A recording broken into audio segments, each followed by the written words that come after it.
La Inquisición. La Iglesia la inventó para salvar almas humanas, sin embargo acabó produciendo un sufrimiento humano inenarrable. La palabra Inquisición conlleva imágenes de tortura y crueldad. La tortura se utilizaba simplemente para sonsacar confesiones. Entre sus víctimas se incluyen Juana de Arco y Galileo, pero ¿sabemos realmente qué sucedió y por qué? Básicamente, todo lo que se ha afirmado sobre la Inquisición es erróneo por defecto. Y es erróneo porque nunca hubo acceso a la realidad que se escondía detrás de la Inquisición.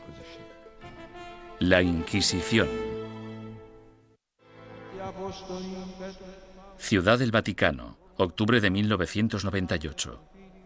En una petición de examen de conciencia sin precedentes y en honor al año Jubileo 2000, el Papa Juan Pablo II convoca a un tribunal especial de historiadores y académicos para celebrar un simposio sobre lo que él mismo denominó una fase tormentosa en la historia de la Iglesia, que hoy en día se conoce como la Inquisición. Para ayudar al tribunal en su investigación, el Papa anuncia la apertura pública de los archivos secretos de la Inquisición, unos archivos que habían estado fuera del alcance de los académicos durante casi 200 años. El pontífice, de 79 años de edad, se enfrenta así a una de las cuestiones más cruciales en su trayectoria. ¿Debería la Iglesia Católica pedir disculpas por los pecados cometidos durante la Inquisición? El tema es un polvorín de controversia, incluso entre los historiadores. Yo creo firmemente que esta disculpa era innecesaria, porque la Iglesia no fue responsable de la mayoría de las persecuciones que hemos tenido en el pasado europeo. La Iglesia sí tiene alguna responsabilidad desde un punto de vista histórico. Fuera lo que fuere lo que la Inquisición hizo mal, no se puede decir que no fuera responsabilidad del papado. Todos los académicos deben afrontar una cuestión central y perturbadora. ¿Cómo pudo una institución como la Iglesia convertirse en el instrumento a través del cual se destruyeron miles de vidas humanas durante 6 siglos? La primera respuesta implica comprender que nunca hubo una única y todopoderosa Inquisición, sino más bien instituciones independientes en España, Portugal e Italia. Lo que compartían era un oscuro y perpetuo miedo, el miedo a la herejía religiosa.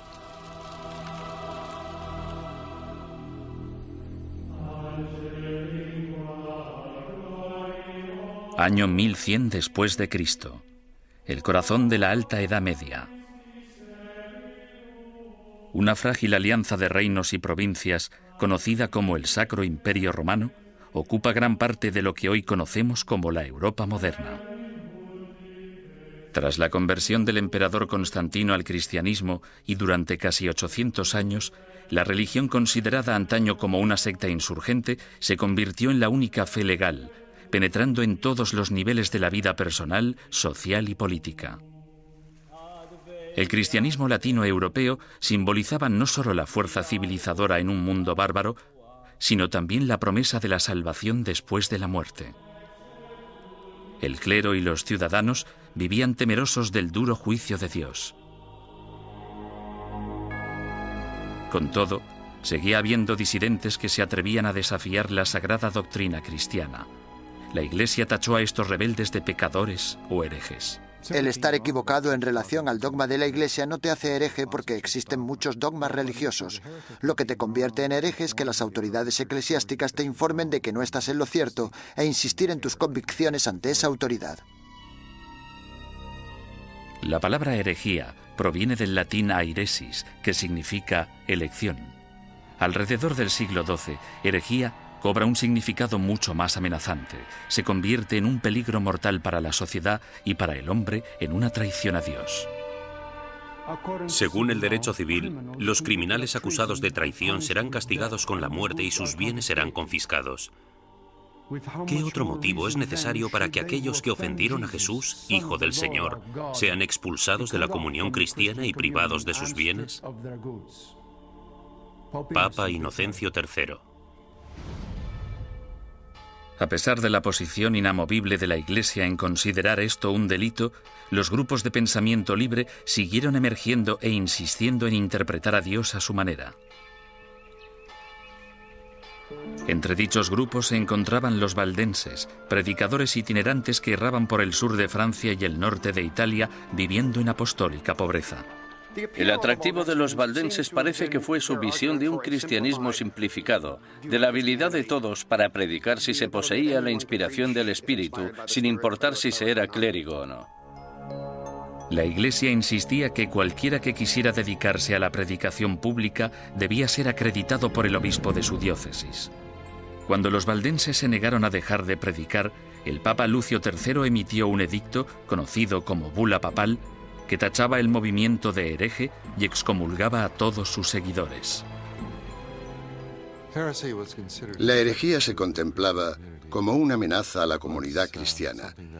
Era algo que podía perturbar a la gente, y no solo perturbar, sino que podía enajenar a toda la sociedad de la fe. Por eso era tan importante luchar contra ella.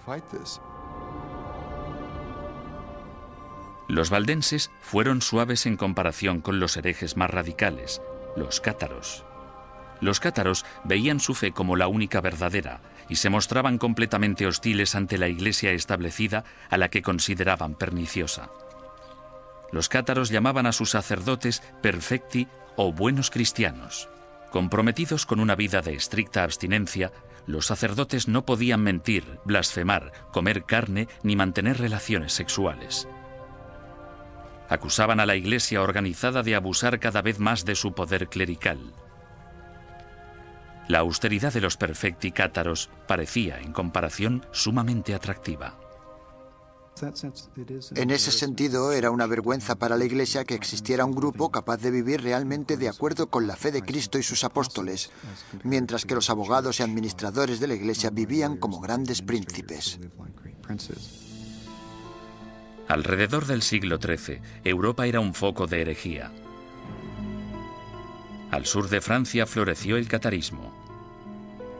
La tensión aumentó hasta que una conspiración cátara asesinó a un representante papal que predicaba en la región del Languedoc en el año 1208. Ultrajado, el Papa Inocencio III reclamó una nueva cruzada en contra de los herejes. Lo que hizo fue básicamente pedir a la nobleza del norte de Francia que se trasladara al sur del país y que convenciera a los nobles de la región, que no perseguían al movimiento cátaro, de que lo hicieran y que propiciaran las condiciones adecuadas para erradicar a los cátaros del mundo rural. El Papa denomina esta guerra santa contra sus semejantes cristianos la Cruzada Albigense, en honor a la catedral francesa de la ciudad de Albi. Las atrocidades que cometieron sus cruzados del norte se convirtieron en legendarias. Los perfecti cátaros, fácilmente identificables por sus atuendos negros, eran asesinados en el acto. Los perfecti no intentaron esconderse, en parte porque la muerte les liberaba de este terrible mundo material en el que el Dios mezquino les había sumergido. Tenían una tímida tendencia al martirio. Sin embargo, tras años de matanzas, los astutos perfecti decidieron desprenderse de su atuendo distintivo y camuflarse gradualmente. A pesar del celibato, incluso empezaron a viajar con mujeres afirmando que eran sus esposas.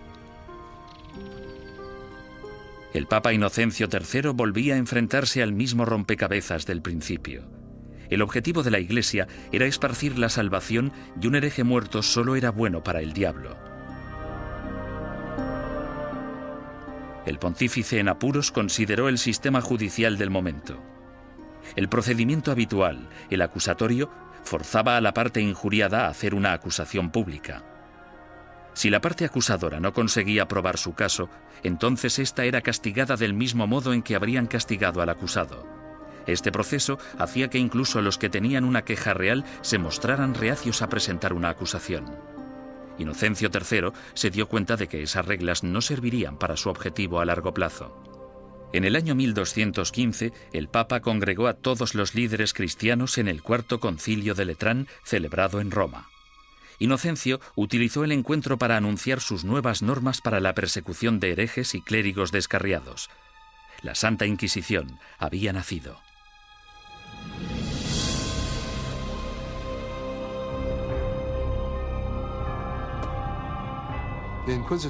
El sistema de la Inquisición suponía una innovación maravillosa y se asemejaba bastante al Tribunal Popular de nuestro sistema, que emite una causa probable y una acusación.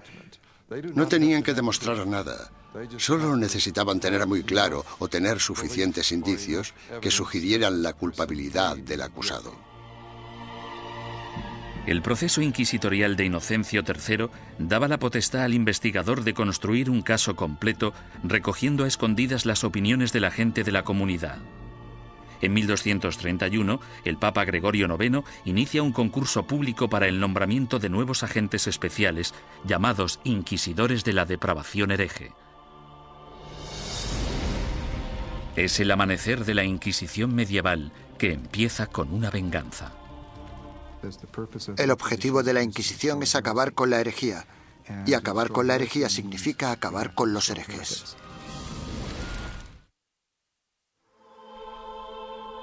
El Papa Inocencio III fracasó en su intento de eliminar a los cátaros, la secta más poderosa del sur de Francia.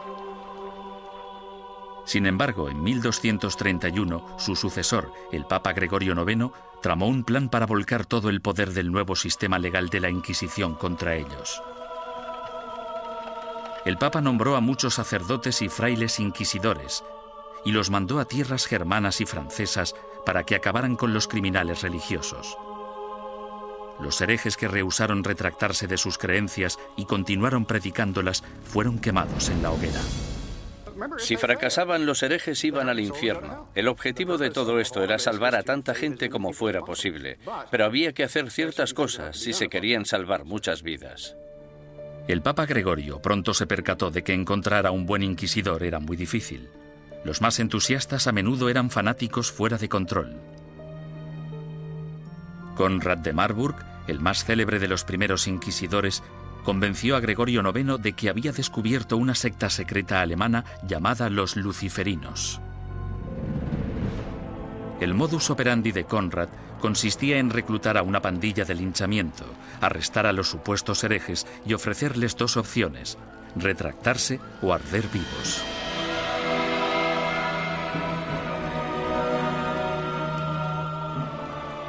Los historiadores descubrirían más adelante que los luciferinos fueron pura ficción, una invención obsesiva que Conrad creó para impresionar al Papa.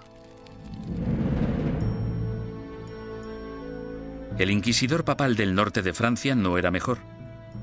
Un cátaro convertido de nombre Robert Le Boucre acorralaba a grupos de supuestos herejes y celebraba estrepitosos juicios públicos.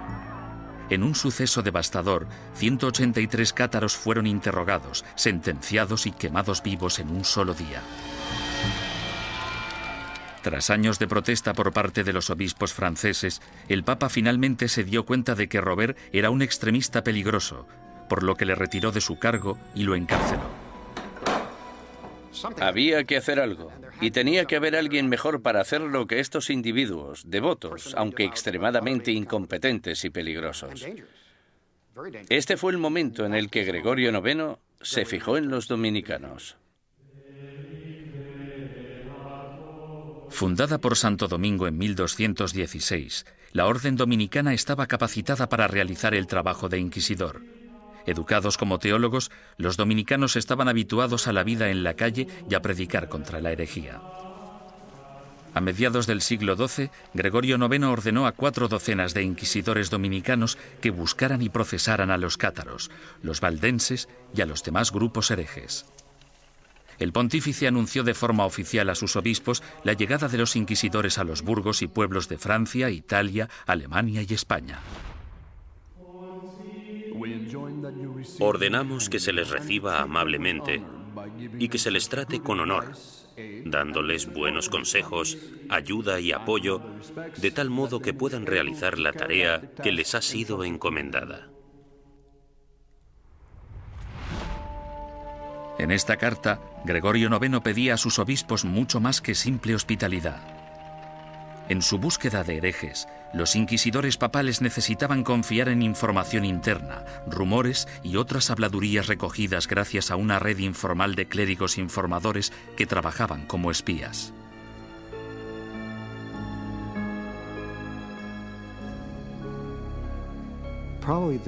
Probablemente sus mejores ojos y su mejor oído en el mundo rural eran los del clero parroquial, puesto que éste vivía en los pueblos, tenía familiares en ellos y por lo tanto estaba atento a los cotilleos locales.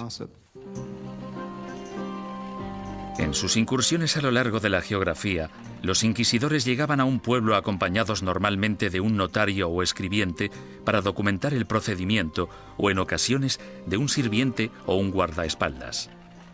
Entonces, el párroco reunía a los habitantes del pueblo para que escucharan al visitante predicar sobre los pecados y los peligros de la herejía.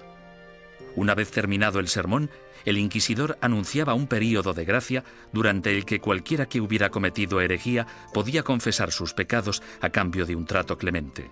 Los que temían ser acusados o habían cometido herejía y tenían remordimientos de conciencia debían actuar durante el período de gracia, porque si lo confesaban después de dicho período, es decir, después de que se iniciara una investigación sobre ellos, la confesión no se consideraba tan sincera como si la hubieran hecho durante el período de gracia. Unas semanas más tarde, el inquisidor anunciaba el fin del período de gracia, momento en el que se iniciaba la fase más nefasta del edicto de fe. Desde ese momento, cualquier acusado se convertía en víctima de interrogatorios o arrestos. Y dado que la información siempre se daba en secreto, el inquisidor animaba a todos los buenos ciudadanos a que denunciaran a cualquier vecino que creyeran que podía ser hereje. El objetivo de las inquisiciones generales, de los edictos de gracia y los edictos de fe, era conseguir que entrara y saliera tanta gente como fuera posible de la oficina del inquisidor. Y para ello utilizaban el miedo, el terror y el interés propio. El inquisidor debía tener al menos 2 testimonios incriminatorios antes de poder seguir adelante. En ocasiones, los sujetos víctimas de investigación no sabían que eran sospechosos hasta el día que les convocaban. Durante el procedimiento inquisitorial, la mayoría de las pruebas se recopilaban antes de que tuvieras conciencia de que había una investigación en marcha. Cuando te informaban del caso, la investigación ya había finalizado. Bastante diferente al sistema actual. Conscientes del peligro de las acusaciones falsas o maliciosas, los inquisidores intentaban diferenciar las mentiras de la verdad. Cuando hacían subir al estrado a un acusado por primera vez, le hacían nombrar a todos sus enemigos. Si alguno de esos nombres coincidía con cualquiera de los nombres de la lista de testigos, el inquisidor debía desestimar ese testimonio. Sin embargo, las protecciones legales se acababan aquí. El acusado nunca llegaba a saber el nombre de quienes le acusaban, ni tampoco los motivos por los que se le acusaba. Era muy complicado demostrar tu inocencia una vez acusado por los inquisidores. Incluso los sospechosos que confesaban haber cometido herejía no podrían reconciliarse con la Iglesia hasta que dieran nombres e información de otros supuestos herejes. Si obstaculizaban la investigación, se arriesgaban a sentencias de cárcel y a perder todas sus propiedades. Si no cooperabas, los inquisidores podían reducir tu ración de comida y encadenarte a la pared. Por tanto, el principal método para conseguir que la gente confesara era simplemente encerrarlos durante largos periodos de tiempo y dejarles reflexionar. ¿Cómo llevaban los inquisidores su trabajo tan en secreto?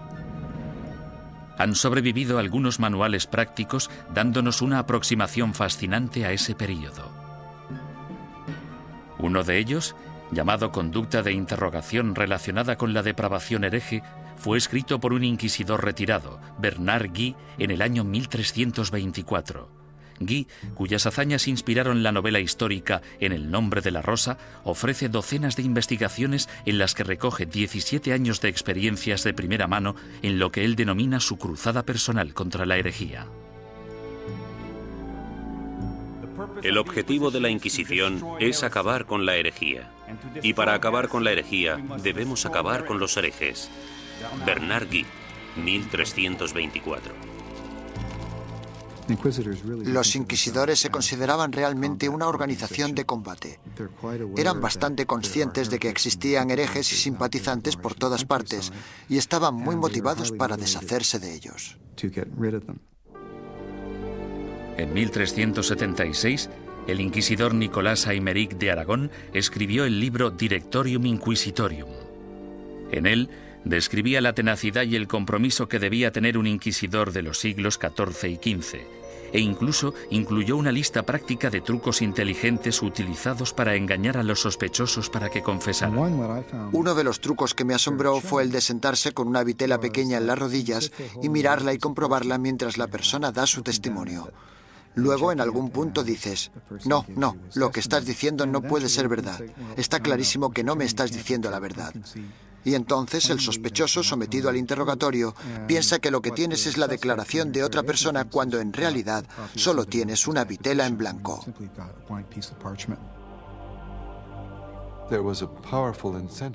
Los inquisidores estaban altamente motivados para llegar hasta la verdad como fuera.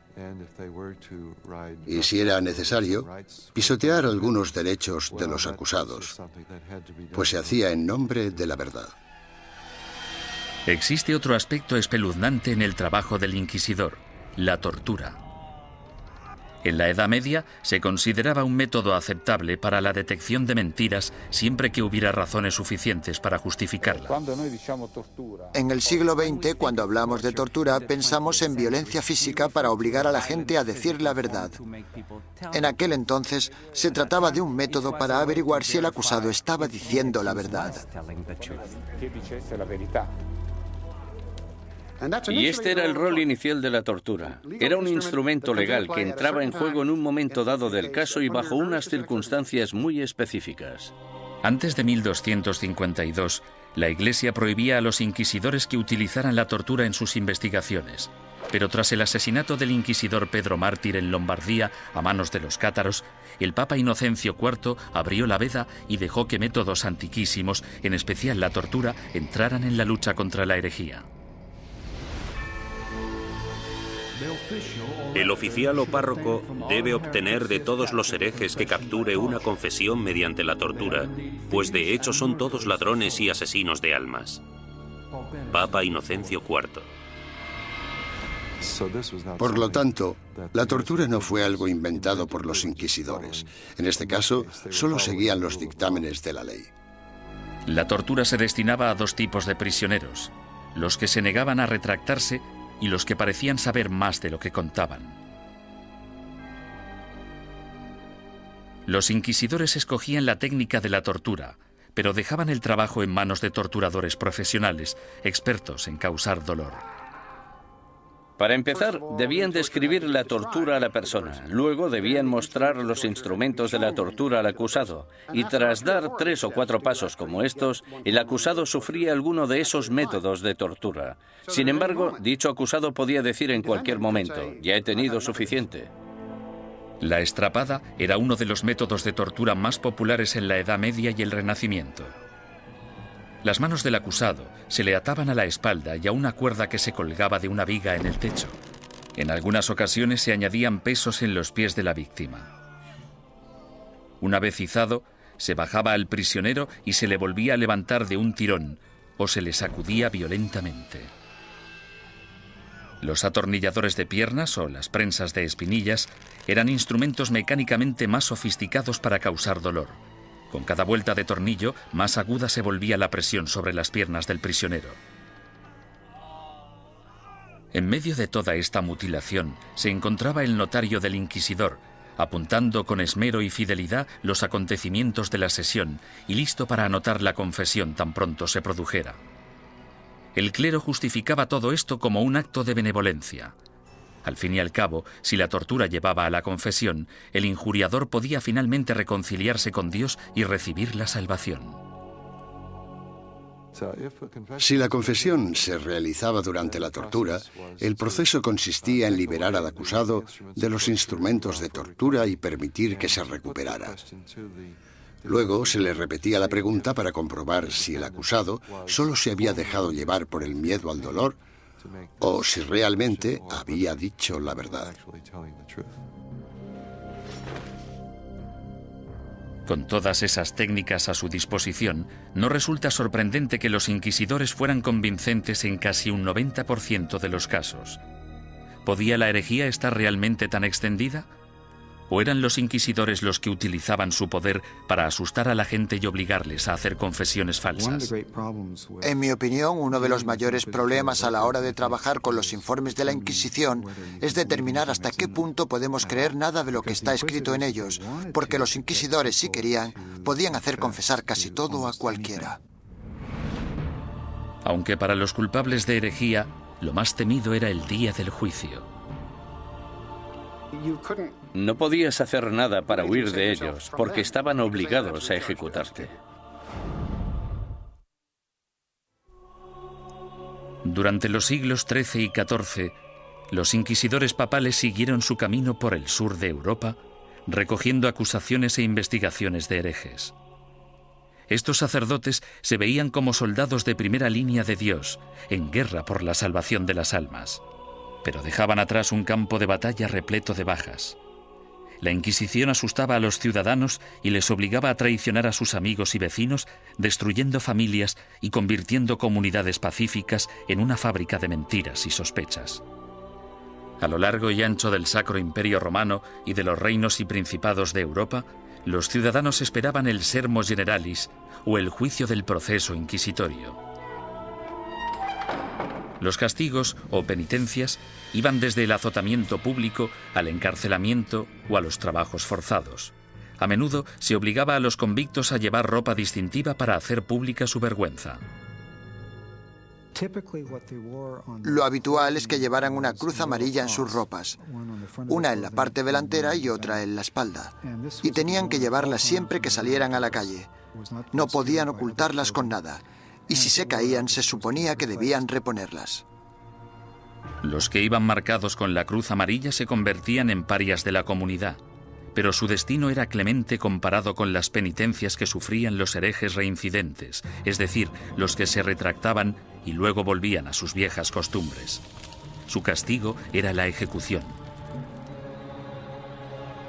El derecho canónico, sin embargo, prohibía a los miembros del clero participar en cualquier juicio de sangre, por lo que los inquisidores entregaban a los herejes condenados a las autoridades civiles. Los inquisidores derramaban algunas lágrimas de cocodrilo y decían algunas palabras con la esperanza de que las autoridades civiles mostraran clemencia con esa gente. Sin embargo, su mayor deseo era que los condenaran a la hoguera. Cuando la Inquisición entregue a los culpables de herejía al poder civil, el magistrado de la ciudad deberá hacerse cargo de ellos en el acto y, en un periodo máximo de 5 días, deberá ejecutar las leyes hechas contra ellos. Papa Inocencio IV, 1252.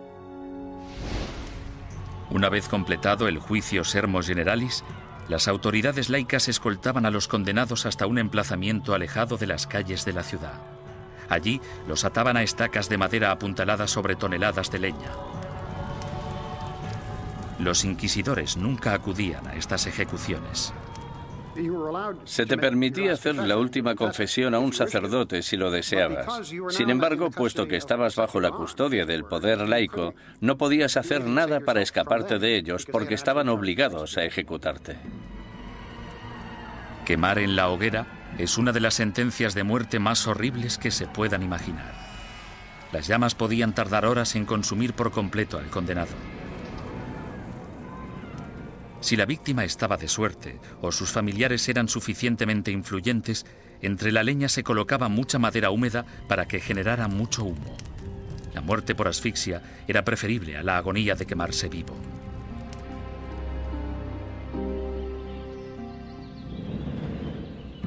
Ni siquiera la muerte podía liberarte de las garras de la Inquisición. En ocasiones, personas que habían muerto hacía años recibían acusaciones post-mortem y eran condenadas por herejía. Se saqueaban sus tumbas y se lanzaban sus restos a la hoguera. Desgraciadamente para la familia del fallecido, lo peor aún estaba por llegar. Las autoridades civiles confiscaban automáticamente todas las propiedades de los herejes fallecidos, dejando desvalidos a sus esposas e hijos sin importar su lealtad religiosa. La mañana siguiente a una ejecución a menudo atraía a los coleccionistas de reliquias, basureros que acudían con sacos a barrer las cenizas en busca de piezas de cadáveres. En la mayoría de los casos no se trataba ni de necrófagos ni de locos, Normalmente eran los que creían que aquellos que morían ejecutados eran mártires y merecían ser venerados. Mucha gente pensaba que los herejes eran buenos cristianos y los inquisidores gente malvada, por tanto podía darse un contraataque. El siglo XIV fue testigo del punto más álgido de la campaña de la Inquisición. Gracias a su inmenso poder, la Iglesia combatía la traición con la misma dureza incluso contra sus propios rangos. Cuando un grupo de franciscanos decidió desvincularse de la orden y llamarse a sí mismos franciscanos espirituales, el Papa Juan XXII les acusó de abandonar los ideales de su fundador, San Francisco de Asís, y ordenó a la Inquisición que acabara con ellos. Tras quemar en la hoguera a 4 líderes franciscanos espirituales en Marsella el año 1317, la mayoría de los rebeldes restantes volvieron a la orden original. Durante los 150 años de la Inquisición papal de Gregorio IX, los principales movimientos herejes, los cátaros y los valdenses, fueron virtualmente erradicados de la Europa occidental. Al reducirse el número de herejes, parecía que la Inquisición acabaría desapareciendo por completo. Sin embargo, el negocio de la cacería y el castigo de brujas resucitó el proceso con una venganza durante el siglo XIV. Se consideraba herejía, puesto que se creía que para conseguir poderes, el hechicero debía renunciar a Dios y a su bautismo. Es decir, que debía romper un contrato y rendir algún tipo de homenaje al diablo para poder conseguir esos poderes. El diablo nunca da nada a cambio de nada. La política corrompió los primeros casos de brujería. En 1307, Francia se encontraba casi en bancarrota tras una serie de fracasos bélicos. Su rey, Felipe el Hermoso, envidiaba las riquezas y las propiedades que poseían los caballeros templarios, una orden de poderosos monjes guerreros que se formó durante la primera cruzada a Tierra Santa. El rey Felipe los acusó falsamente de brujería, y durante los 7 años siguientes se torturaron y encarcelaron o quemaron en la hoguera a miles de templarios por toda Europa. Ningún historiador moderno cree que los templarios fueran objetivamente culpables de los cargos que se les imputaron: sodomía, adoración al diablo, herejía, etcétera, etcétera. En mi opinión, esto fue una verdadera manipulación cínica del proceso por parte de Felipe el Hermoso, y supone uno de los ejemplos más espeluznantes de hasta qué punto podían llegar a pervertirse los procedimientos inquisitoriales. Un siglo después, tras su triunfo sobre los ingleses en Orleans, Juana de Arco fue capturada y encarcelada por sus enemigos, que temían su creciente poder político. La entregaron al Tribunal Inquisitorial, organismo que utilizaron como instrumento en su contra. Los que acusaban a Juana defendían que las voces que ella consideraba su inspiración eran las voces del diablo y que sus premoniciones eran brujería. Juana fue condenada y murió en vehemente agonía. La nueva herejía de brujería diabólica parecía muy peligrosa tanto para la Inquisición como para las autoridades civiles y engendró el manual práctico más relevante e influyente de todos. Publicado en 1486, Malleus Maleficarum, o El martillo de las brujas, proporcionaba apoyo teológico, consejos legales y varias técnicas para acusar, torturar y sentenciar a las brujas. Se trata de un documento infame, puesto que crea la imagen arquetípica de la mujer bruja, además de ser una de las obras de todo el mundo literario que muestra más abiertamente su misoginia. Cuando una mujer piensa por sí misma, solo piensa en cosas malas. Como son más débiles de cuerpo y alma, no resulta sorprendente que puedan sucumbir al hechizo de la brujería. Toda brujería procede de la lujuria carnal que en las mujeres es insaciable. Malleus Maleficarum. La historia ha demostrado que uno de los autores de Malleus Maleficarum, un inquisidor de nombre Heinrich Kramer, tenía ciertos problemas para controlar su propia insaciable lujuria carnal. En el año 1485, Kramer fue acusado de llevar a cabo una inquisición en la región de Innsbruck, lo que ahora es Austria. Él mismo se buscó los problemas porque la mayoría de los interrogados eran mujeres y las preguntas tenían relación con sus actividades sexuales. Alarmado por la manifiesta obsesión sexual de Kramer, el obispo ordenó que destituyeran al inquisidor y que liberaran a todos sus prisioneros. 2 años más tarde apareció Malleus Maleficarum. Nació de la frustración de Kramer por la experiencia de Innsbruck y de la furiosa misoginia que sufría. Durante los siguientes 200 años, el Malleus Maleficarum se convirtió en un bestseller y llegó a ser publicado en 4 lenguas distintas. Estaba destinado a convertirse en la principal fuente de inspiración de los cazadores de brujas laicos, católicos y protestantes que aterrorizarían Europa y Norteamérica durante los siglos XVII y XVIII. Durante el siglo XV, sin una nueva política ni postura por parte del papado, la Inquisición empezó a desvanecerse poco a poco. Por lo general, los tribunales inquisitoriales se mantenían en activo solo si un inquisidor en particular quería seguir persiguiendo la herejía. Si no quería, no pasaba nada. Y así fue como los tribunales fueron perdiendo fuerza. Sin embargo, en España, la astucia política del rey y la devoción de la reina se apoderaron del proceso inquisitorio e hicieron que su aterrador poder recayera en su propia gente. El número de personas que se quemaban vivas en una misma hoguera era pasmoso, incluso para los estándares actuales.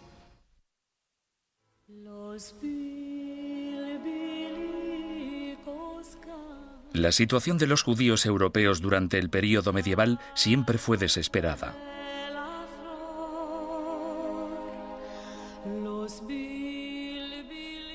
Expulsados de una nación tras otra, a partir del siglo IV, algunos finalmente se establecieron en España.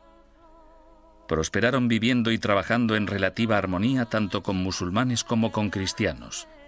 Pero a finales del siglo XIV, una serie de problemas económicos y levantamientos sociales despertaron antiguos prejuicios.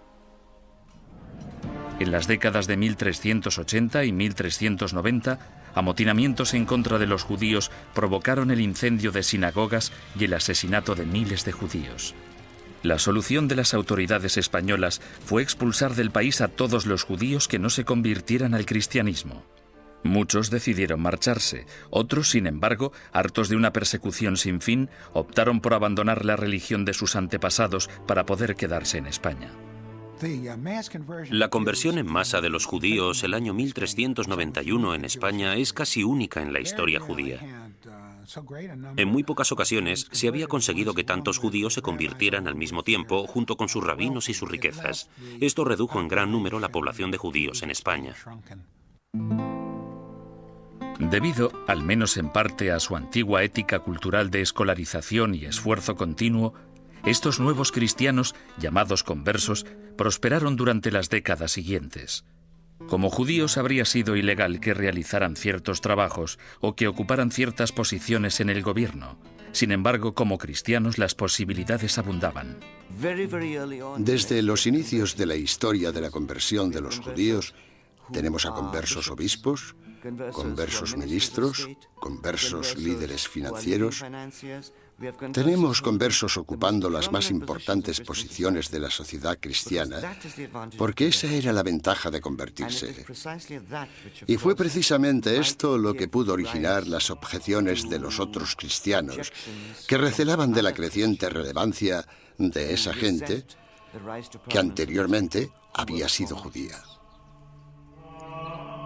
En tan solo unas pocas generaciones, miembros de la Iglesia Católica de España empezaron a acusar a estos nuevos cristianos de practicar secretamente la religión judía mientras mantenían una fachada apropiadamente cristiana. Este fenómeno judaizante era en parte verdad, puesto que algunos conversos, aunque se autoproclamaban cristianos, mantenían costumbres que habían heredado de sus antecesores. La dimensión de la llamada actividad judaizante era más de carácter cultural que religiosa. En otras palabras, realizaban ciertas cosas que sus padres y sus abuelos habían hecho y en las que no veían nada particularmente malo, como encender velas el sábado. Muchos de ellos creían que encender velas el sábado no tenía nada inherentemente conflictivo con el catolicismo. Su condición de cristianos bautizados también significaba que si se intuía de cualquier modo que recaían en el judaísmo, podían ser acusados de herejía. Fue precisamente esta trágica ironía la que les condujo hacia su destrucción. Con el matrimonio en 1469 de Fernando de Aragón e Isabel de Castilla, se unieron los dos reinos más poderosos de la península ibérica. Los consejeros dominicanos de Isabel pronto la convencieron de que la actividad judaizante suponía una amenaza mortal para el catolicismo en España y que una Inquisición podría ser la única solución. Si el clero pedía una Inquisición, no era solo porque fueran fanáticos, sino porque sabían perfectamente que detrás de ellos tenían a muchos seguidores muy fieles que tenían conciencia del problema tal y como lo percibían. El rey Fernando, astuto estratega político, vio que una alianza con la Iglesia Católica podía beneficiar a España en muchos sentidos. Aparentemente, Fernando tenía otros planes en mente. Apoderarse de las riquezas de los conversos. Había grandes cantidades de dinero esperando, encerradas en los cofres de los poderosos conversos, comerciantes y nobles. Y Fernando se propuso hacerse con ellas y lo consiguió. El primer paso del rey Fernando fue ponerse en contacto con el Papa y expresarle su preocupación por el problema judío de España. Es enorme el daño que los cristianos sufren con el contacto, las relaciones y la comunicación con los judíos, que siempre intentan de un modo u otro seducir a los leales cristianos y apartarlos de nuestra santa fe católica. Fernando el Católico. Bajo la presión del insistente rey español, el Papa Sixto IV emitió una bula papal que instauraba una Inquisición para erradicar la depravación hereje en España y que iba dirigida a los conversos judíos. Esta nueva Inquisición española fue algo completamente distinto a todos los demás tribunales inquisitoriales anteriores. Sus normas garantizaban que el rey Fernando, y no el Papa, controlaba todos y cada uno de los aspectos de sus actividades. El tribunal de mayor grado, llamado la Suprema, consistía en 6 o 7 hombres nombrados personalmente por el rey. Solo un miembro, el inquisidor general, era nombrado oficialmente por el Papa, y aún así, este tenía que haber sido nombrado antes por Fernando. Aunque os guste el título de inquisidor, somos yo y la reina quienes os hemos nombrado, y sin nuestro apoyo muy poco podéis llevar a cabo. Rey Fernando. Esto significa que el Estado empieza ya en la Inquisición española a tener cierto poder de control sobre la institución. Esto no era así en la Edad Media. El 6 de febrero de 1481 se celebró el primer auto de fe en Sevilla. En este acto, que se convertiría en el símbolo de la Inquisición española, un centenar de hombres y mujeres conversos fueron acusados de practicar secretamente la religión judía y juzgados ante la Iglesia. 6 de ellos pagaron el más alto precio. Fueron quemados en la hoguera. En mitad del auto siempre se celebraba una ceremonia. Los dominicanos elegían a sus mejores oradores, los que tenían la voz más fuerte, y en ocasiones los sermones duraban media hora, 1, 2 horas. Los participantes eran despojados de toda dignidad. Se les afeitaba la cabeza, desnudaban a las mujeres y a los hombres, se afeitaba la barba a los hombres. En España, la virilidad de un hombre residía en su barba, por lo que afeitarla resultaba muy desagradable. La idea de la ceremonia era humillar a los penitentes y mostrar a la congregación cuál era el castigo por cometer herejía. Incluso los que no habían recibido mucha educación o no estaban interesados en las sutilezas teológicas, ni muy seguros de los credos y las plegarias que recitaban, sabían perfectamente qué sucedía en cada momento en un auto de fe. Era un espectáculo aterrador cuyo objetivo era poner unos límites en la mente de las personas sobre lo que podían decir, pensar y creer. Durante el primer año desde su establecimiento, 1.500 conversos acusados de judaísmo fueron juzgados y otros cientos condenados a muerte. La cantidad de personas que se quemaba en una misma hoguera era pasmosa incluso para los estándares actuales. Se quemaron 28 personas de una sola vez, en otra ocasión 70 personas, y en el mayor auto jamás celebrado se quemaron 109 personas en una misma hoguera.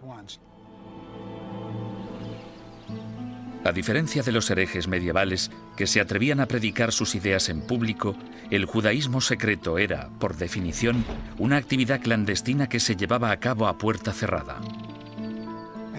Los vecinos podían decir que habían visto a un individuo leer un libro que probablemente era judío solo por el hecho de ver a alguien mirando un libro pequeño, que podría ser el libro de las horas.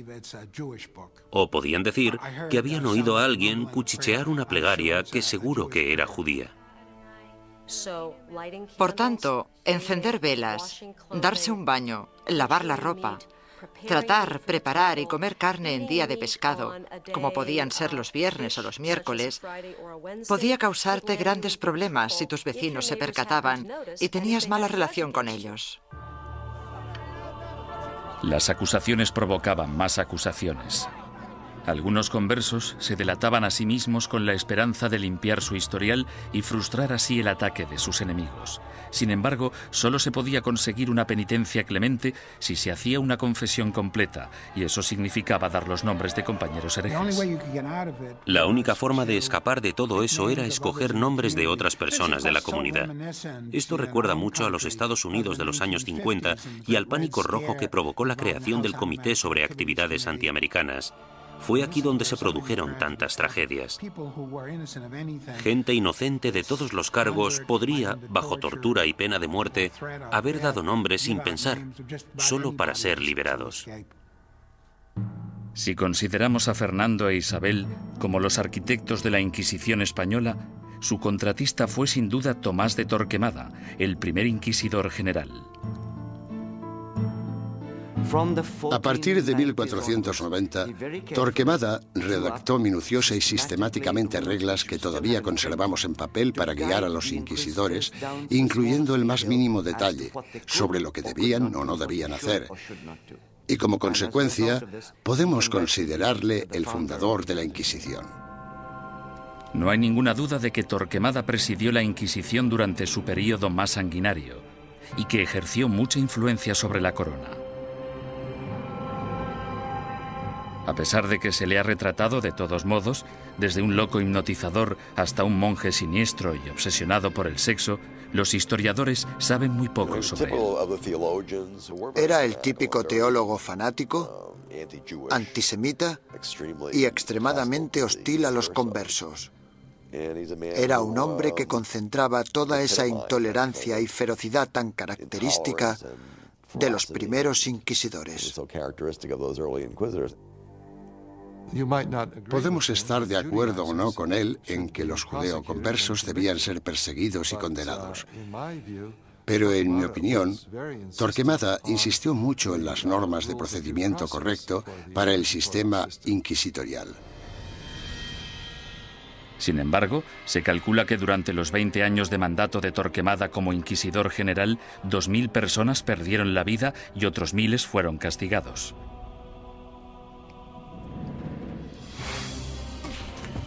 A ello se le sumó un alocado complot de asesinato que selló el destino de los judeoconversos españoles y aseguró el papel de la Inquisición en España durante los siguientes 200 años.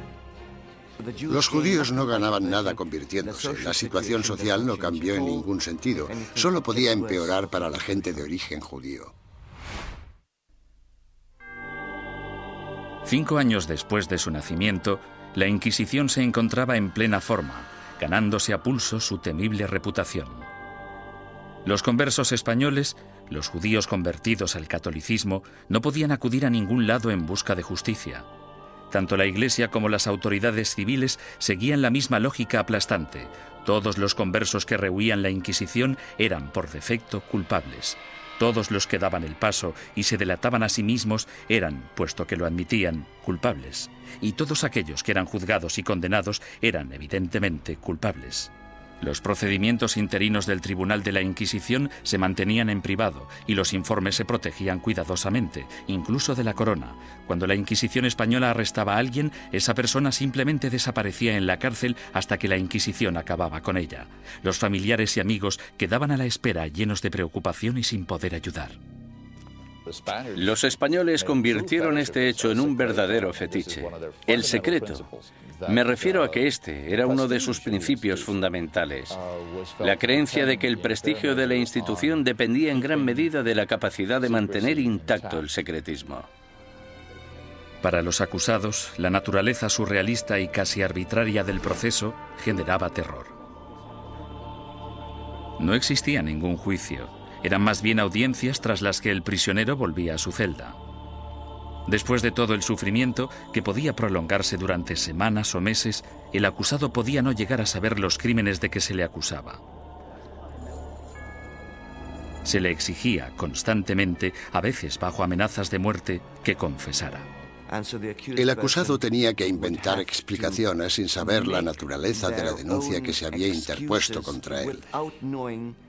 Y esto, a menudo, llevaba al encarcelamiento masivo de prisioneros que se negaban a confesar, porque creían que no tenían nada que confesar, y probablemente tenían razón. El 15 de septiembre de 1485, algunos conversos furiosos decidieron tomarse la justicia por su mano. Como inquisidor, Pedro Arbués se arrodilló delante del altar de la Catedral de Zaragoza. 8 asesinos le atacaron con cuchillos.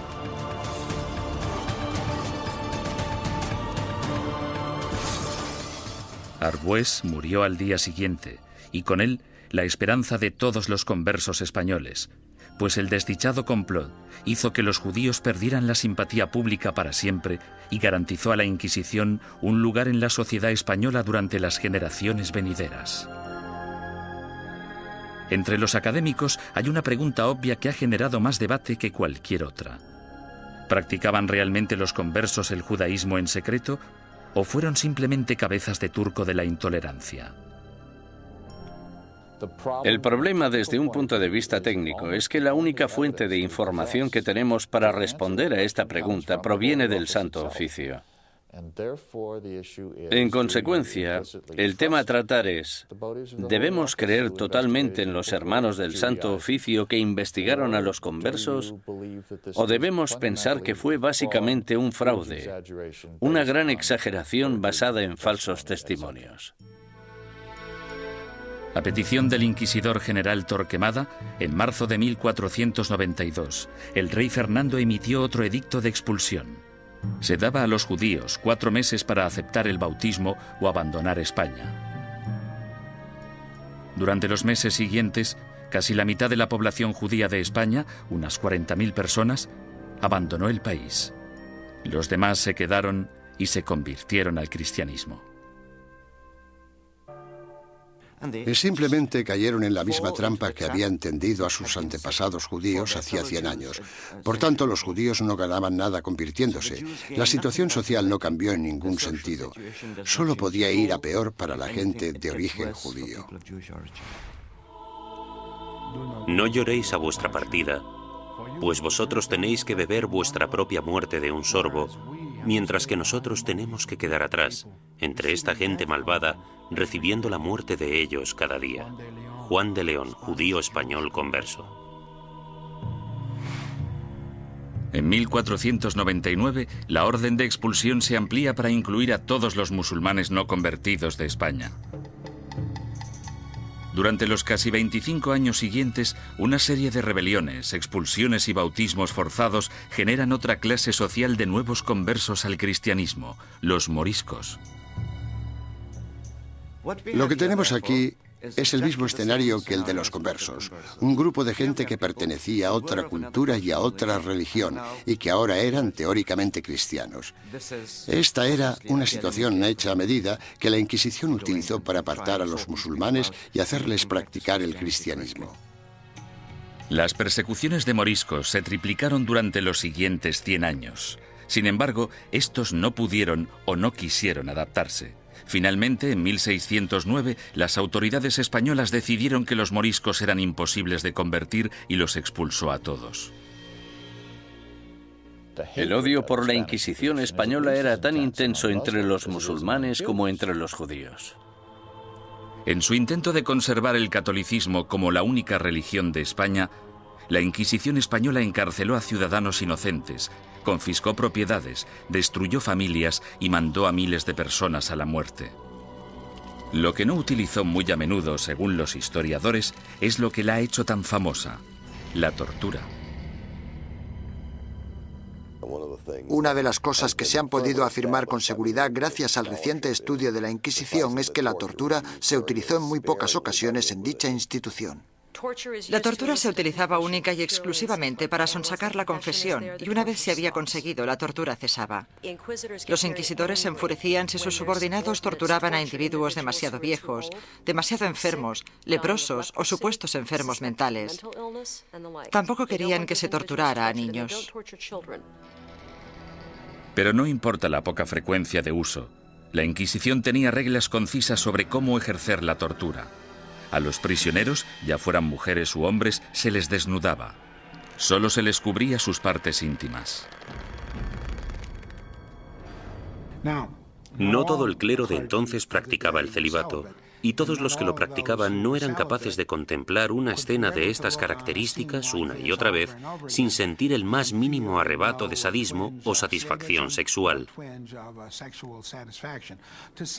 Decir que esto podía prolongarse durante siglos es no comprender en absoluto la naturaleza de la sexualidad humana. La garrucha, versión modernizada de la estrapada medieval, se convirtió en el método de tortura más común. El potro, probablemente el instrumento de tortura más famoso de todos, también era muy efectivo, aunque tenía algunos inconvenientes.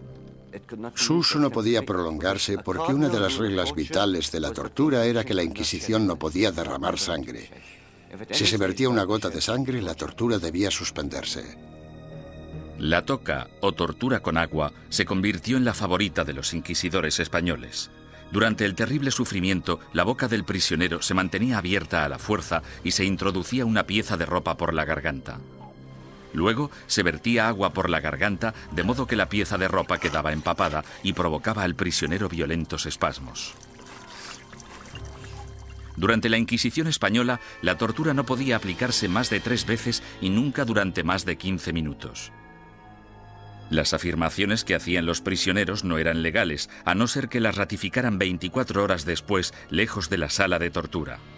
Hubo inquisidores que rompieron las reglas, aunque lo hicieron por ignorancia, más que por malicia. El buen juez debe hacer caso omiso de los gritos, lloros, suspiros, temblores o del dolor del acusado. Y toda tortura debe realizarse con tal cuidado que el acusado no se vuelva loco, ni quede herido, lesionado ni indebidamente angustiado. J. Damunder, testigo ocular de las torturas. Se les pedía que siguieran las normas del libro, eso era todo. Yo no he encontrado, sinceramente, demasiados indicios de que se rompieran dichas normas. Me refiero a que tal vez estaban más dispuestos a seguir los procedimientos que los policías de hoy en día. La Inquisición española realizó algunas innovaciones en el área del castigo. La cruz amarilla que llevaban los herejes medievales en sus vestimentas evolucionó hasta un atuendo llamado San Benito. Estas ropas debían vestirse en el juicio conocido como el auto de fe o acto de fe, y luego por encima de la ropa de calle mientras durara la penitencia. La gente que iba por la calle era objetivo de todo tipo de comentarios sarcásticos. Los niños les tiraban piedras, todo esto hacía muy difícil poder ganarse la vida. Ni tan siquiera la muerte liberaba al hereje de la vergüenza. El hábito con el que se enterraba al difunto se colgaba en la parroquia del lugar para recordar a todo el mundo en la ciudad que esa persona y su familia estaban relacionados con la herejía. Muerte y humillación no eran los únicos escollos de la Inquisición. Uno de sus castigos más temidos era convertirse en esclavo en las galeras españolas. Se cree que este castigo fue invención del mismísimo rey Fernando. No tenía nada que ver con la religión, la herejía ni cualquier otra cosa. Pero el rey Fernando se percató de que mucha de esta gente estaba siendo castigada con penas del todo inútiles y pensó, buena idea, ¿por qué no utilizamos a esta gente? Porque yo necesito remeros en mis barcos. Después de la muerte, ser enviado a las galeras era el castigo de la Inquisición española más temido. No puedo imaginarme nada peor que ser esclavo en las galeras. Yo casi preferiría que me quemaran. Al menos acabaría rápido. Durante la expulsión del año 1492, miles de judíos cruzaron la frontera con Portugal, engrosando allí la población judía y reanimando viejas tensiones raciales. A causa de los alborotos resultantes, los judíos portugueses fueron obligados a convertirse al cristianismo, y en 1532 el rey Juan III insistió en que Portugal tuviera su propia Inquisición. Durante 10 años, los ricos conversos portugueses utilizaron todas las formas de persuasión posible, incluyendo enormes sobornos, para convencer al Papa de que no instaurara una Inquisición en su nuevo santuario. Muchos conversos españoles se fueron a Portugal y de hecho pronto superaron en número a la comunidad portuguesa. Dichos conversos creían que en Portugal estarían a salvo hasta que, evidentemente, los portugueses instauraron su propia Inquisición y todo cambió. La Inquisición portuguesa se puso a trabajar de inmediato con los sospechosos de siempre. Entre 1547 y 1580 se celebraron 34 autos de fe en Portugal con casi 2.000 penitentes y 169 ejecuciones.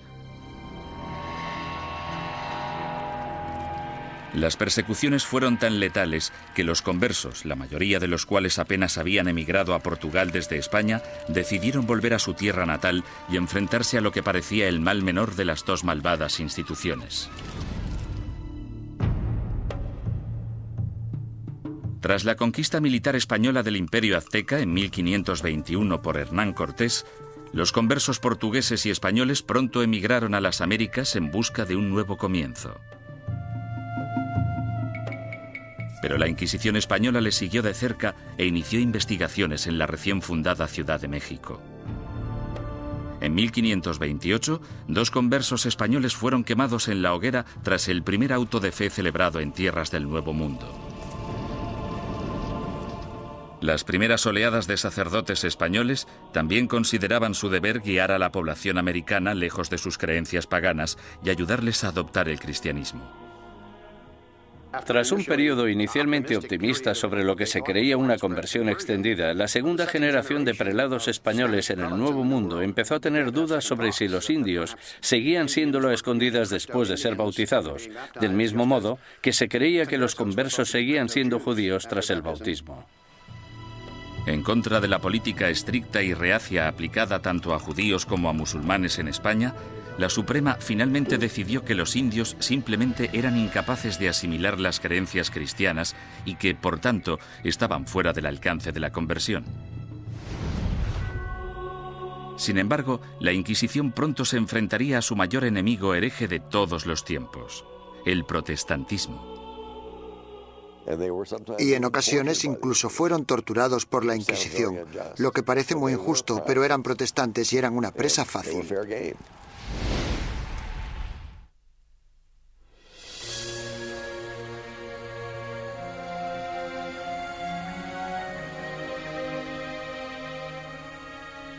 Al mismo tiempo que las inquisiciones española y portuguesa arremataban su azote contra los musulmanes y los judíos herejes, otra amenaza apareció en escena.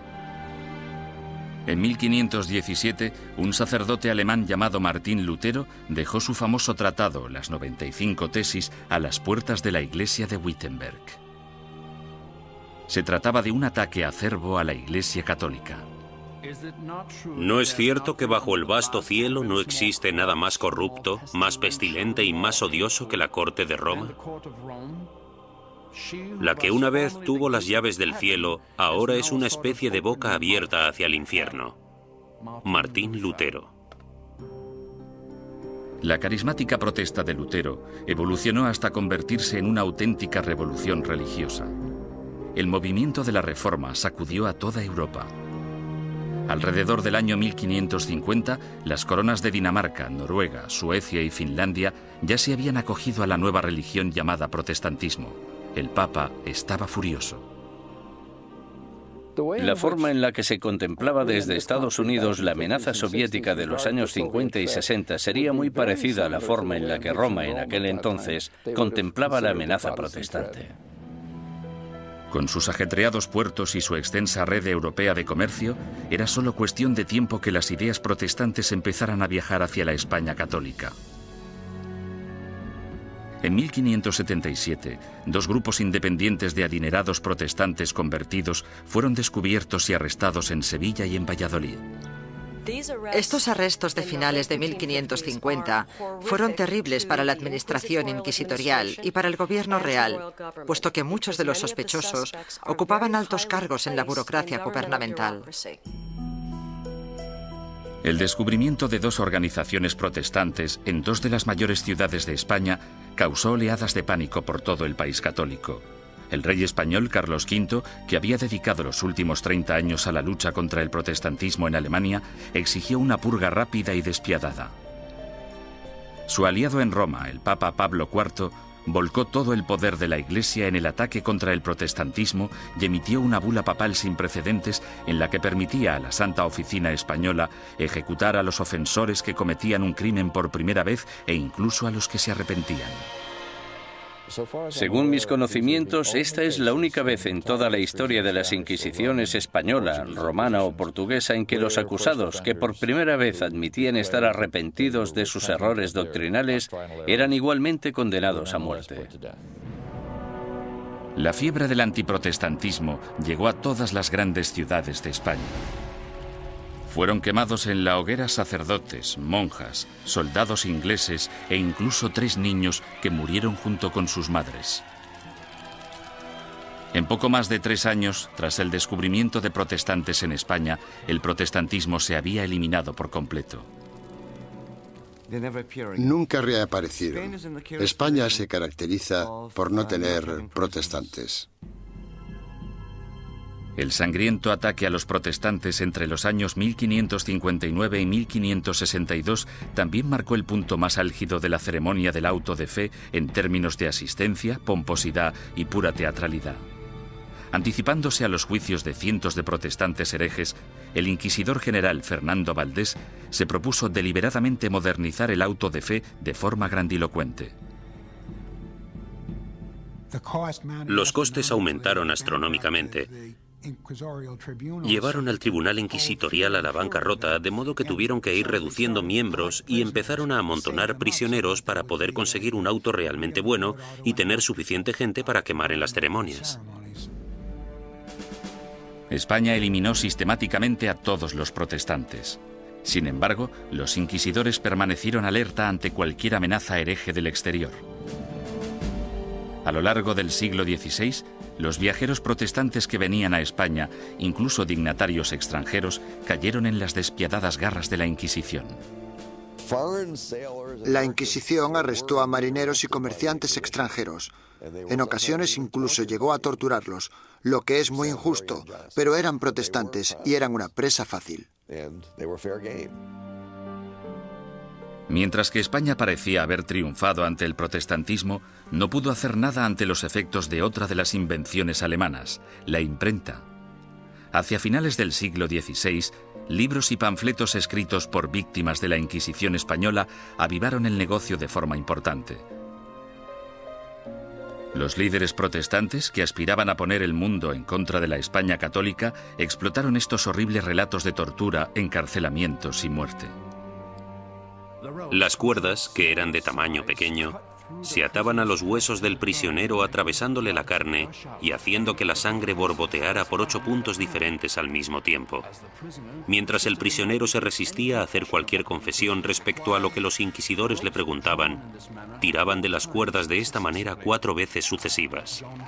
John Foxe, El libro de los mártires. La mala publicidad de la Inquisición no era el único escándalo al que se enfrentaba la Iglesia católica.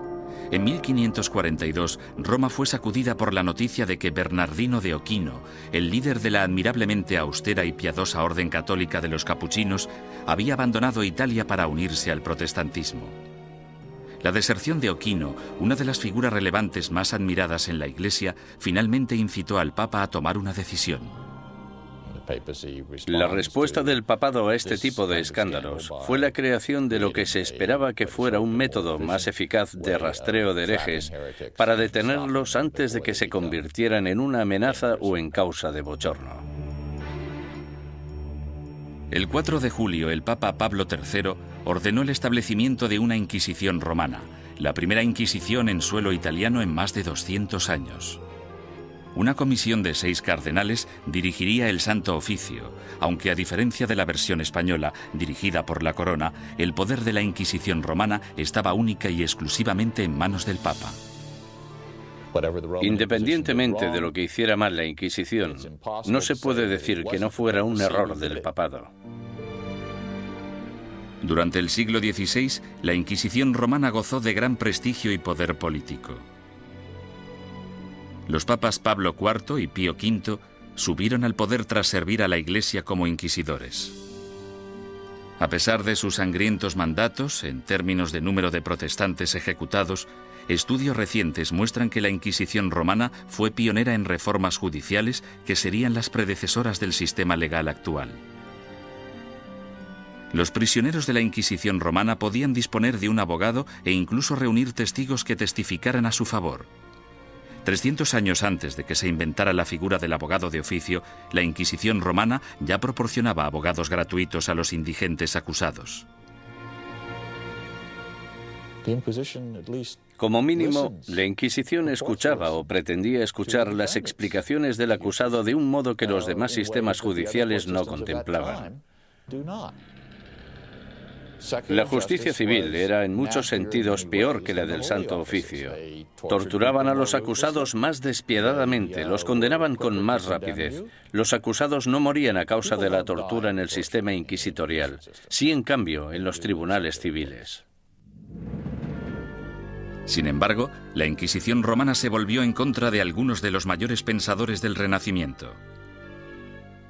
Estaban muy preocupados por el tema de las escrituras y parecía que Galileo las cuestionaba basándose en cuestiones muy controvertidas en aquel entonces. El ataque de la Inquisición romana contra el protestantismo supuso mucho más que arrestos, castigos y ejecuciones. En 1559, el Vaticano publicó su Índice de Libros Prohibidos, en el que listaba cientos de libros y autores considerados peligrosos para la fe y la moral de los buenos católicos. Cualquier ciudadano que poseyera uno de estos libros prohibidos podía ser arrestado. Algunos autores encontraron sus libros listados en este índice simplemente porque una o dos frases sueltas se habían considerado erróneas. Sir Thomas More, político inglés que irónicamente fue decapitado por su lealtad a la religión católica, también fue considerado un autor prohibido. En relación a ciertos pasajes de sus libros, el índice decía: podéis leer este libro, pero debéis saltaros este pasaje. Es cierto que mucha gente famosa aparecía en este índice y, por tanto, estaban prohibidos. Los historiadores cuestionan si dichos índices tuvieron algún impacto real. Hay literalmente miles de títulos en cada índice, y aparte de un grupo de inquisidores y de obispos, pocos sabían exactamente qué estaba prohibido. Con mis investigaciones he podido demostrar que en Cataluña, por ejemplo, nadie hacía caso al índice. A lo largo de todo el siglo XVI, las librerías de Barcelona vendieron públicamente libros que aparecían en el índice de libros prohibidos. Simplemente fingían no conocerlo. Como instrumento de censura, el índice de libros prohibidos resultó ser algo de mucho ruido y pocas nueces. Sin embargo, no hay ninguna duda de que la Inquisición romana tuvo un efecto represivo sobre las ideas intelectuales y científicas y que destruyó las vidas y los legados de algunos de los mayores pensadores del Renacimiento. Giordano Bruno fue uno de los genios más excéntricos del siglo XVI. Medio filósofo, medio loco, su visión del cosmos, considerada inverosímil en su época, de hecho se anticipó a la concepción actual del sistema solar. Bruno era un visionario. Se consideraba casi una segunda reencarnación de Cristo, aunque de hecho tenía sus dudas sobre la divinidad de Dios, pensamiento por el que fue acusado. El tratado más famoso de Bruno, publicado en 1584, pronto le hizo merecedor de aparecer en el Índice romano. De título Sobre el universo infinito y los planetas, es una mezcla extravagante de misticismo y astronomía de Copérnico. Bruno lanzó la teoría de que existe vida inteligente en otros planetas situados más allá de las estrellas. Enseñaba que la unificación de todas las religiones, incluidas el Islam y el judaísmo, era la única salvación de la humanidad. Estas creencias herejes provocaron aversión tanto entre los católicos como entre los protestantes. En un periodo de tensión religiosa, las personas como Bruno representaban una amenaza enorme porque en realidad parecían desechar casi todos los pilares básicos del cristianismo. Durante 15 años, Bruno evitó cautelosamente la Inquisición romana, manteniéndose alejado de Italia. Sin embargo, en 1591, un rico mecenas le convenció para viajar hasta Venecia y una vez allí le traicionó denunciándole ante el Santo Oficio. El encarcelamiento y el juicio de Bruno duraron 7 años, durante los que el tribunal romano llegó prácticamente a implorarle que abandonara sus creencias herejes. Él se negó. Habría sido como repudiar toda su vida. En mi opinión, para un hombre como Bruno, que estaba completamente convencido de sus propios poderes, habría sido casi imposible actuar de otro modo. Tal vez vuestro miedo a juzgarme sea mayor que mi miedo a ser juzgado. Giordano Bruno. La obstinación de Bruno enfureció tanto al Papa Clemente VIII que él mismo le condenó a muerte. El 8 de febrero de 1600, Bruno fue conducido al campo dei Fiori, en pleno corazón de Roma, y fue quemado vivo. En la actualidad, una estatua en su honor, erigida en el año 1829, marca el lugar de los hechos. Otro intelectual renacentista, Galileo Galilei, también desató la ira de la Inquisición. Cuando construyó el primero de sus famosos telescopios en el año 1609, Galileo ya era un físico y profesor de matemáticas de fama mundial. En 1613 publicó 2 libros más, Mensajero Celestial y Manchas Solares, en los que defendía la teoría de Copérnico, según la cual la Tierra no solo gira sobre sí misma, sino que además da una vuelta anual alrededor del Sol. Oficiales ultrajados de la Inquisición denunciaron las creencias de Galileo y citaron numerosos pasajes de las Santas Escrituras que describen la Tierra como centro estático del universo. A los cardenales no les preocupaba demasiado qué era lo que giraba alrededor de qué. Les preocupaba mucho el tema de las escrituras, y Galileo parece que las cuestionaba con ideas muy controvertidas para la época. Sin embargo, Galileo vuelve a cuestionar a la Iglesia y toma una decisión asombrosa. Durante años ha habido un debate tremendo, sobre todo durante el último siglo, sobre qué debería haber hecho Galileo. En 1616, Galileo evitó ser juzgado y castigado por la Inquisición romana cuando aceptó dejar de enseñar sus rompedoras teorías planetarias. Con todo, 16 años después, alentado por el hecho de que su viejo amigo y admirador, el cardenal Barberini, se convirtió en el Papa Urbano VIII, el célebre científico publicó un nuevo manifiesto en el que reforzaba sus antiguas ideas. En esta ocasión, Galileo no calculó bien sus pasos, pues no solo produjo pánico en la Inquisición, sino que también provocó la ira de su antiguo aliado, el Papa. En mi opinión fue ese factor, la aversión personal, la oposición personal del Papa, lo que en gran parte hizo que el Santo Oficio procediera como lo hizo. Tenía una gran influencia. Galileo fue acusado de herejía. En enero de 1633, tras redactar sus últimas voluntades y su testamento, el astrónomo de 68 años viajó a Roma para enfrentarse a la Inquisición. Le hicieron todo tipo de preguntas. ¿Cómo escribiste un libro como este? ¿Por qué? ¿No defiendes en él una visión que ha sido tachada de contraria a las Escrituras? Galileo siguió manteniendo su inocencia, lo que probablemente no fue una buena estrategia dadas las circunstancias del juicio. Tras 3 meses de interrogatorio por parte de la Inquisición, en los que le amenazaron con torturarle, llegaron a un acuerdo. A cambio de retirar las acusaciones más graves, Galileo admitiría haber cometido un error y se declararía culpable de la ofensa menor que suponía haber defendido públicamente el copernicismo. El 21 de junio de 1632, en una ceremonia pública celebrada en Roma, pronunciaron la sentencia de Galileo y éste se retractó de sus creencias científicas. Con un corazón honesto y una fe sincera, yo renuncio, maldigo y repudio los errores y las herejías mencionadas. Galileo Galilei. Durante años ha habido un debate tremendo, sobre todo durante el último siglo, sobre qué debería haber hecho Galileo. Es importante recordar que si se hubiera negado a renunciar, si no hubiera aceptado la oferta, si hubiera dicho no, sigo creyendo en el sistema de Copérnico, podrían haberle ejecutado. Es bastante sencillo decir 200 años después no. Tendría que haber tenido coraje y haberlos desafiado y haberse dejado quemar en la hoguera. Después de haberse retractado, el Papa sentenció a Galileo a un castigo sin precedentes, volver a Venecia y permanecer bajo arresto domiciliario por el resto de su vida. El viejo científico murió silenciosamente 9 años después, a los 77 años. La leyenda afirma, sin embargo, que justo después de pronunciar su promesa forzada, Galileo susurró a un amigo: La Tierra se mueve a pesar de todo.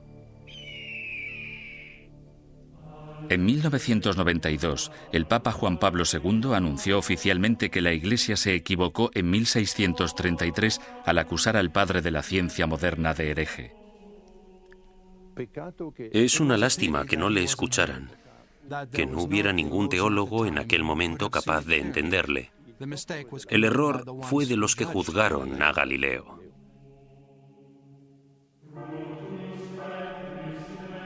Los siglos XVII y XVIII fueron un período de declive para todas las inquisiciones. En España, aparte de la necesidad de erradicar a los conversos acusados de practicar secretamente el judaísmo, la Inquisición española se centró en la persecución de comportamientos personales inaceptables, como por ejemplo la homosexualidad, la bigamia y el adulterio, así como también los crímenes del clero. Las ceremonias de castigo, los autos de fe, siguieron celebrándose de forma esporádica en el siglo XVIII. Sin embargo, el prestigio de la Inquisición quedó mancillado cuando Felipe II rechazó expresamente acudir al auto celebrado en honor a su coronación. Los propios españoles empezaron a ver la Inquisición como un instrumento anticuado. Y a partir del año 1730 desapareció por completo. Inspirado por los ideales y las reformas de la Ilustración, Portugal empezó a desmantelar su oficina de la Inquisición. Alrededor de 1773, los autos de fe se ilegalizaron y las distinciones entre cristianos viejos y cristianos nuevos se eliminaron de las leyes portuguesas. Fue necesario que el ejército de Napoleón invadiera Italia y España para acabar definitivamente con la Inquisición. Algunas de las primeras acciones del régimen francés al entrar en Madrid en 1808 fueron abolir la Inquisición, confiscar todas sus propiedades y llevarse todos los archivos que encontraron. Napoleón fue incluso más lejos en Roma, donde no solo confiscó los archivos, sino que también se llevó como prisionero al Papa. En 1814, el imperio napoleónico se derrumbó y el Papa Pío VII regresó sano y salvo a Roma. Finalmente, en el año 1820, la Inquisición española fue ilegalizada completamente. Al oír la noticia, grupos de ciudadanos asaltaron el palacio, quemando y destruyendo todos los informes inquisitoriales. Algunas personas cuyos familiares habían sido juzgados no querían que se supiera. Por eso los robaron y los destruyeron. A pesar de la aplastante realidad, el papado se negó a admitir que el final de la Inquisición era inevitable.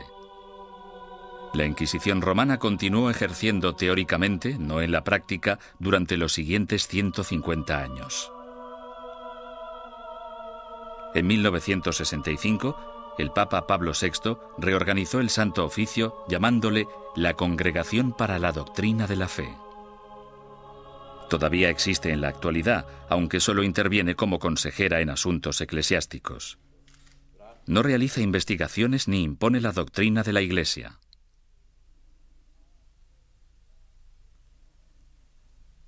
Desde la caída definitiva de la Inquisición, son incontables los mitos y testimonios inexactos que han surgido sobre su objetivo y sus prácticas. Los descubrimientos realizados en documentos nunca vistos, así como en los archivos de la Inquisición abiertos por el Vaticano recientemente, han ayudado a desbancar algunos de ellos. Por ejemplo, se ha podido demostrar que algunos recuentos de personas quemadas en la hoguera eran enormemente exagerados. La gente decía que se habían quemado 200 personas. De esas 200, quizá 3 fueran reales y 197 imaginarias. Poco a poco hemos podido fijar los números reales de las personas que fueron ejecutadas. Han sido necesarios muchos siglos para comprender que algo estaba mal. Debemos tener en cuenta el contexto y la mentalidad. Mucha gente creía que la Inquisición era un instrumento necesario y, aunque no gustaba demasiado, se aceptaba. Sin embargo, otros eruditos advierten que una visión revisionista de la Inquisición nos podría estar llevando demasiado lejos en la dirección errónea. Era una institución malvada.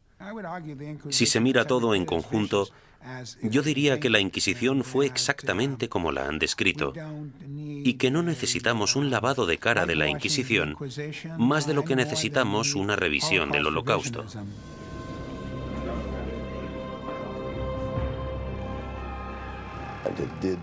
Torturó a gente, impuso fuertes castigos, quemó a personas. Había teólogos fanáticos en las Inquisiciones, había antisemitas en las Inquisiciones. Todo esto es innegable. Hay un hecho que la historia no puede negar. A pesar de que la Inquisición se concibió para el bien de la humanidad, acabó causando un dolor y un sufrimiento humano inenarrables.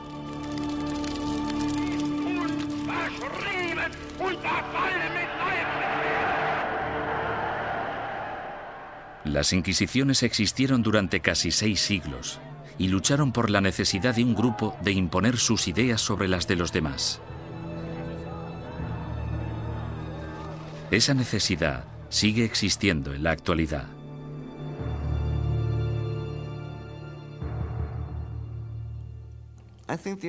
Creo que la lección que debemos aprender de la Inquisición es que no debemos verla como algo único. Es un fenómeno recurrente que se ha dado a lo largo de la historia en todos los países, porque es un fenómeno natural. Es un fenómeno internacional. Es más, es innato en la condición humana utilizar las inquisiciones como método de imposición de nuestras preferencias culturales. El peligro siempre está al acecho. Cuando una sociedad se ve amenazada, sin importar si esa sociedad es una sociedad religiosa como la Iglesia Católica del siglo XVI o una nación-estado del siglo XX, cuando se desafía a una sociedad, el resultado más común es una respuesta violenta que a menudo no está reglada por la ley.